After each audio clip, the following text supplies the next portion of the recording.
everyone. I am here to read the last 2 chapters in Junie B. Jones and the Mushy, Gushy Valentine. And we are in chapter 7, wink, wink. And if you have been listening to all the days, first, before I start, tell someone who's with you, or just tell yourself, who do you think her secret admirer is? Okay, here goes. Another plan did not come easy. I thinked and thinked for a real long time. Finally, I tapped on my bestest friend, Lucille. Want to help me, Lucille? I asked. Want to help me figure out my secret admirer? Lucille did a mad eyes at me. Just because you have a secret admirer doesn't mean you're prettier than me, she said, very annoyed. I looked surprised at her. I never said I was prettier, Lucille, I said. It's just that someone in room 9 loves me better than he loves you. And I keep on wondering who it is. Lucille leaned close to my face. It's a cuckoo-head boy, that's who it is, she said. After that, she scooted her chair to the end of the table and she turned her head away from me. I did a mad breath at that girl. Keep acting like that and you'll be sweeping your own castle, I said. After that, I looked all around room 9 and guess who I saw? I saw Crybaby William, that's who. Crybaby William sits right behind me. And he is the shyest guy I ever even heard of. And so maybe he might be my secret admirer. I spinned around in my chair and waved at him. Hello, shy boy, I said real cute. William looked nervous of me. What do you want? He said. I wrinkled up my nose very darling. Yeah, only you don't even have to be shy of me anymore, William, because I think I know your secret, I said. After that, I put my chin on his table and I winked my eye at him. Only I'm not that good at winking, and so I have to say the words. Wink, wink, William. I said, wink, wink. See my eye? See how it's trying to wink at you? William's face started to sweat. Turn around, please, he said. I did a giggle, because that admirer boy was shyer than I thought. You're a silly sausage, William, I said. Then I tried to tickle him under his chin, but William swatted my hand away. I tapped my fingers on the table. Okay, here's the thing, William.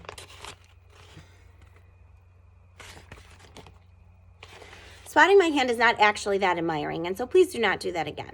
After that, I tried to tickle his chin again, but this time he ducked under the table. I did a frown, because something did not seem right here. Finally, I bended my head down and I peeked at him. I'm going to take a wild guess here, William. You're not actually my secret admirer, are you? I asked. No, said William. No, no, no. After that, I did a big sigh. I turned my chair back to my own table. I looked all around room 9 again. And guess what boy I saw next? I saw Polly Allen Puffer, that's who, and he's always teasing me. And so maybe he's my secret admirer. I zoomed to his table speedy fast. Wink, wink, Polly Allen Puffer, I said. Wink, wink, wink. What's wrong with your eye, he said. I puckered out my lips and I blowed that guy a kiss. Thank you for the beautiful Valentine, Paul, I said. Polly Allen Puffer looked strange at me. Paul? Who's Paul? What beautiful Valentine. My Valentine was the one with the oozy slime monster on the front, he said. Don't you remember it? Just then I made a face, because I remembered it, of course. I hurried back to my seat again. That's when I saw a boy named Ham, and Ham hardly even knows me. And so he's worth a try, I think. I went to his table. Okay, Ham, I'm running out of patience here, so listen very careful. I faced my eyeball at him. Wink, wink, okay? Now, are you my secret admirer or not? And please tell me the truth or you will be sorry. Ham sticked his tongue out at me. Also, he put his thumbs in his ears and he flapped his hands up and down. Alrighty, I said, I'm going to take that as a no. After that, I went back to my table and I sat down real frustrated. I put my head in my hands very glum. Because guess what? Finding a secret admirer is not as easy as it sounds. Chapter 8. Who knew? Pretty soon, okay, I think we're going to find out. Pretty soon, the bell rang for recess. I hurried over to my friend Grace, because maybe she would help me find my secret admirer. Both of us skipped outside to the playground. Then all of a sudden, I stopped real fast, because I accidentally left my beautiful Valentine on the table, and I didn't want anyone to take that lovely thing. Wait, Grace, wait right here. I'll be back in a jiffy, I said. After that, I ran my fastest back to room 9, and guess what? I spied that meanie Jim at my table, and he was picking out my beautiful card. Hey, what do you think you're doing, mister? I yelled real loud. Then I zoomed to my table zippity quick, and I yanked that card right out of his mitts. After that, I started running to the door, but Meanie Jim springed in front of me and he held up his hands. Stop, he yelled. Don't take that Valentine outside. If you take it outside, you'll get it dirty. I made squinty eyes at that boy. No, I will not get it dirty, I said back. And anyway, this is not your beeswax, Jim. Jim stamped his foot. Yes, it is too, my beeswax, Looney B. Jones, he yelled. That card costed me a whole month's allowance, and I don't want you to get dirt on it. As soon as he said it, he quick put his hands over his mouth. But I already heard his words. I did a gasp. You, Jim? You are the one who bought this card? I asked, why? How come? Is this some kind of meanie boy joke? Jim started sputtering real loud. Yes, I didn't buy the card. It just looks like it cost a lot of money, that's all. And whoever bought it spent a whole allowance, I bet. I kept on staring at that boy because something smelled like fish here, that's why. But if you're not the one who gave me that Valentine, then how come you're acting so funny, Jim? I asked, and how come your words are sputtery and nervous? And how come your face is reddish and blotchy-ish? Just then, Jim clunked himself in the head. Man, I knew I'd ruin it. I always ruin everything. Now everybody in room 9 will know I like you, and I wanted it to stay a secret, he said. Then all of a sudden, my whole face felt happy. You like me, Jim? You really, really like me? 'Cause you never acted like you liked me, and so since when do you like me?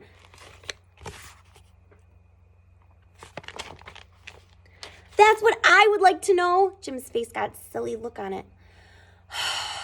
I've always liked you, he said real quiet. I just act like I don't like you so nobody will know I like you. I looked confused at him. But if you like me, how come you always call me names? Jim shrugged his shoulders. Because you call me names, he said. I did a big breath.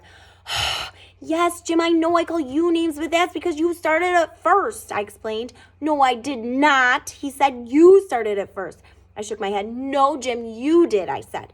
No, Junie B, you did, he said back. No, you did. No, you did. No, you. All of a sudden, Jim raised his hand in the air and he waved it all around. I called on him. Jim, I said. Maybe we both started it, Junie B, he said. Maybe we both started calling each other names on the very same day. Just then I started to smile, because that would be fair of us, I think. After that, I skipped around at him in a happy circle. On account of this was a nice development. I grabbed his hand. Hey, Jim, let's go tell Mrs. that we're friends. Want to? Because she will get a kick out of this probably, I said. But all of a sudden, Jim just plopped down on the floor and he wouldn't even budge. I stared and stared at the top of his head. Okay, this doesn't actually seem like that good of a start for us, Jim, I said. He looked up at me. I know, he said, but I can't tell the teacher that I like you. I can't tell anyone. If I tell people, it will ruin everything. I wrinkled my eyebrows. Everything like what? I said. Like all my friends will know I like girls, and that will be embarrassing. He said, plus room 9 won't ever be the same again. I didn't understand. Why, Jim? Why won't it be the same? I asked. Because it will be dull and boring. That's why, he said. Because if you and I like each other, then I won't tease you anymore. And if I don't tease you, then you won't tease me back. And that means you won't shout silly, funny stuff at me. And that makes people laugh. He rocked back and forth on his feet, very bashful. You make room 9 sparky, he said kind of quiet. After that, he smiled very cute. And he poked my arm with his finger and he made a sparky sound. Zzz, he said. Zzz, zzz. I laughed very loud and I sparked him right back. Zzz, zzz, I said. And so guess what? Then me and that silly guy started chasing each other all over room 9, and we kept poking and sparking, and it was the funnest game I ever even heard of. Only too bad for us because all of a sudden we heard a noise at the door. Oh no, it was Mrs. She caught us in the room. Hey, what's going on in here? She said. You two are supposed to be on the playground. Me and Jim stopped very fast. Then Jim looked nervous at me because he was afraid I would tell his secret, I think. All of a sudden I pointed at him kind of mad. It's his fault, Mrs., I said, because Jim poked me and made a sparky sound, and then I had to poke him back and make a sparky sound too, only he couldn't let that be the end of it, and so pretty soon we were chasing and sparking and chasing and sparking, only just now you came in the door, and so the chasing and sparking are over, apparently, and so we will just be on our way to the playground. Oh, there's the light again. Sorry. Okay, come back on. There it is. Sorry.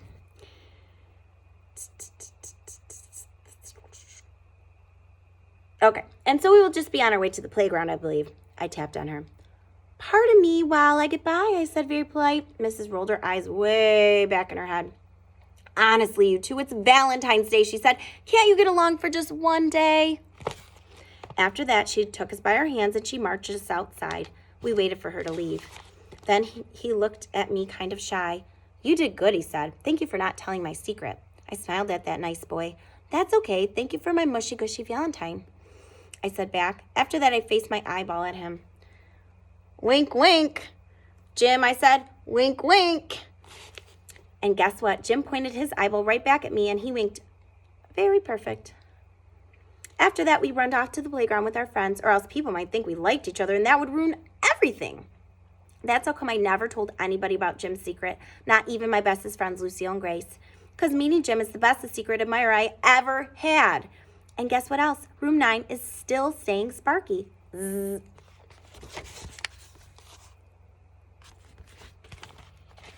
And that was the end of the book. And like I always do, I show you what the next book's going to be. But, oh my gosh, you guys, Jim, right? That was, I was not expecting that the first time I read it 45 years ago. Anyways, our next book is Junie B. Jones Has a Peep in Her Pocket. Have a great day, and I will see you soon.